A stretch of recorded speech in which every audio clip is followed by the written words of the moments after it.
मेरे पिता ने मेरी शादी राजेश से कर दी थी। राजेश शहर में एक फैक्ट्री में नौकरी करता था। वह अपने तीनों भाइयों में सबसे छोटा था। उससे बड़े दोनों भाइयों की शादी हो चुकी थी। सारा परिवार एक ही मकान में रहता था। मेरे ससुर ने मेरी शादी से पहले अपने मकान के ऊपरी हिस्से पर एक हालनुमा बड़ा सा कमरा, बरामदा और रसोई बनवा दी थी, ताकि दहेज में मिलने वाला सामान ढंग से रखा जा सके। साथ ही उसमें मैं राजेश साथ रह भी सके। मैं जब मायके से विदा होकर ससुराल आई तो अपने जेठ जेठानियों की हालत देखकर परेशान हो उठी। उनकी माली हालत ठीक नहीं थी। मेरी समझ में नहीं आया कि मेरे पिता ने क्या देखकर मेरी शादी यहाँ की। मैंने अपनी माँ को फोन करके अपनी स्थिति से अवगत कराया। माँ पहले से ही हकीकत जानती थी, इसलिए उसने मुझको समझाते हुए कहा, तुझे उन सब से क्या लेना देना। छत पर तेरे लिए अलग मकान बना दिया गया है। तेरा पति भी नौकरी करता है, तू मौज कर। मैं माँ की बात मान गई। मैंने अपने दहेज का सारा सामान ऊपर वाले कमरे में रखवाकर अपना कमरा सजा दिया। शादी के बाद करीब 20 दिन बाद राजेश मुझको अपने घर वालों के भरोसे छोड़कर नौकरी पर चला गया। पति के जाने के बाद मैंने ऊपर वाले कमरे में न केवल अकेले रहना शुरू कर दिया, बल्कि पति के परिवार से भी कोई नाता नहीं रखा। अलबत्ता कभी कभार मेरी जेठानी के बच्चे ऊपर खेलने आ जाते तो मैं उनसे जरूर बोल बतिया लेती थी, वरना मेरी अपनी दुनिया खुद तक ही सिमटी थी। मेरी जिंदगी में अगर किसी का दखल था तो वह थी सोनम। राजेश के शहर जाने के बाद मेरे जेठानी की लड़की सोनम रात को मेरे पास सोती थी, ताकि रात में मुझे डर न लगे। इसके लिए राजेश ही कहकर गया था।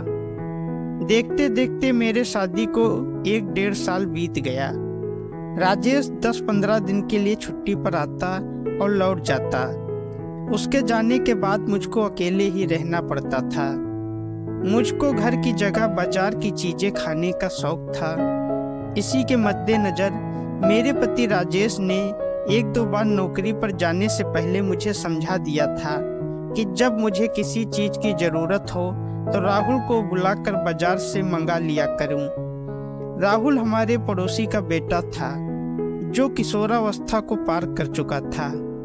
वह सालों से राजेश का करीबी दोस्त था। राहुल बिल्कुल बराबर वाले मकान में रहता था। मुझको वह भाभी कहकर पुकारता था। राजेश के जाने के बाद राहुल जब चाहे मेरे पास चला आता था। नीचे घर की महिलाएं या पुरुष नजर आते तो वह छज्जे से कूद कर आ जाता। हम दोनों आपस में खूब हंसी मजाक करते थे। मैं तेज तर्रार थी और थोड़ी मुंहफट भी। एक दिन राहुल जब बाजार से वापस लौटा तो मैं छत पर खड़ी थी। मैंने राहुल को देखते ही आवाज देकर ऊपर बुलाकर पूछा, आज सुबह से ही गायब हो, कहाँ थे? भाभी कपड़े लेने बाजार गया था। यह सुनकर मैं बोली, अगर गए ही थे तो भाभी से भी पूछ कर जाते कि कुछ मंगाना तो नहीं है। कल फिर जाऊंगा, बता देना क्या मंगाना है। राहुल ने कहा। तो मैंने पूछा, और क्या लाए हो? बताया तो कपड़े लाया हूँ। राहुल ने कहा। तो मैं बोली, मुझे बनियाइन मंगानी है, ला दोगे ना? तुम्हारी बनियाइन मैं कैसे ला सकता हूँ, मुझे नंबर थोड़े ही पता है। राहुल बोला, शायद देखकर भी नहीं ला सकते? बेकार की बातें मत करो, शायद देखकर अंदाजा होता है क्या? तुम बिल्कुल गंवार हो। अंदर आओ, शायद दिखाती हूँ। कहती हुई मैं कमरे में चली गई। राहुल भी मेरे पीछे पीछे कमरे में चला आया। कमरे में पहुंचते ही मैंने साड़ी का पल्लू नीचे गिरा दिया और सीना फुलाते हुए बोली, लो नाप लो साइज, खुद पता चल जाएगा। मुझसे साइज मत नपवाओ भाभी, वरना बहुत पछताओगी। पछता तो अब रही हूँ तुम्हारे भैया से शादी करके। मैंने अंगड़ाई लेते हुए साड़ी का पल्लू सिर पर डालते हुए कहा। क्यों? राहुल ने पूछा। तो मैं बोली, 1-2 महीने बाद घर आते हैं, वहाँ भी 4 दिन रहकर भाग जाते हैं और मैं ऐसी बदनसीब हूँ कि देवर भी साइज नापने से डरता है। कोई और होता तो साइज नापता। और मेरी आंखों में नशा सा उतर आया था। अभी तक राहुल मेरी बातों को केवल मजाक में ले रहा था। उसने उसी हिसाब से कह दिया, जब भैया नौकरी से आए तो उन्हीं को दिखाकर साइज पूछना। अगर पति बुद्धू हो तो भाभी का काम समझदार देवर को कर देना चाहिए। मैंने राहुल का हाथ पकड़ते हुए कहा, क्या क्या काम करवाओगी देवर से? राहुल ने शरारत से पूछा। जो देवर करना चाहे, भाभी मना नहीं करेगी। बस तुम्हारे अंदर हिम्मत होनी चाहिए। मैं हंसी। कल बात करेंगे, कहते हुए राहुल वहां से चला गया। दूसरे दिन राहुल माँ की दवाई लेने बाजार जाने के लिए निकला तो मेरे घर आ पहुंचा। राहुल को देखते ही मैं चहक कर बोली, बाजार जा रहे हो क्या? मम्मी की दवाई लेने जा रहा हूँ। तुम्हें कुछ मंगाना है तो बोलो, राहुल ने पूछा। मैं बोली, बाजार में मिल जाए तो मेरी भी दवाई ले आना। मैंने चेहरे पर बनावटी उदासी लाते हुए कहा, पर्ची दे दो, तलाश कर लूंगा। मुंह जबानी बोल देना कि प्रेम रोग है, जो भी दवा मिले ले आना। भाभी, तुम्हें ये रोग कब से हो गया? राहुल ने हंसते हुए पूछा। ये बीमारी तुम्हारी वजह से लगी है। मेरी आंखों में खुला निमंत्रण था। फिर तो तुम्हें दवा भी मुझे ही देनी होगी। एक खुराक अभी दे दो, आराम मिला तो और ले लूंगी। कहते हुए मैंने अपनी दोनों बाहें उठाकर उसकी ओर फैला दी। राहुल कोई बच्चा तो था नहीं जो मेरे दिल की मंशा न समझ पाता। बिना देर लगाए आगे बढ़कर उसने मुझको बाहों में भर लिया। थोड़ी देर में देवर भाभी का रिश्ता ही बदल गया। राहुल जब वहां से बाजार के लिए निकला तो बहुत खुश था। मन में कई महीनों की पाली उसकी मुराद पूरी हो गई थी। दरअसल जब से मैंने उसे इशारों इशारों में रिझाना शुरू किया था, तभी से वह मुझे पाने की कल्पना करने लगा था। उसने आगे कदम नहीं बढ़ाया था तो केवल करीबी रिश्तों की वजह से, लेकिन आज मैंने खुद ही सारे बंधन तोड़ डाले थे। धीरे धीरे मेरा और राहुल का प्यार परवान चढ़ने लगा। मुझको सास ससुर जेठ जेठानी किसी का डर नहीं था। मैं परिवार से अलग और अकेली रहती थी। पति प्रदेश में नौकरी करता था। बाल बच्चा कोई था नहीं। बच्चों के नाम पर सबसे बड़े जेठ की बेटी सोनम ही थी जो रात को मेरे साथ सोती थी।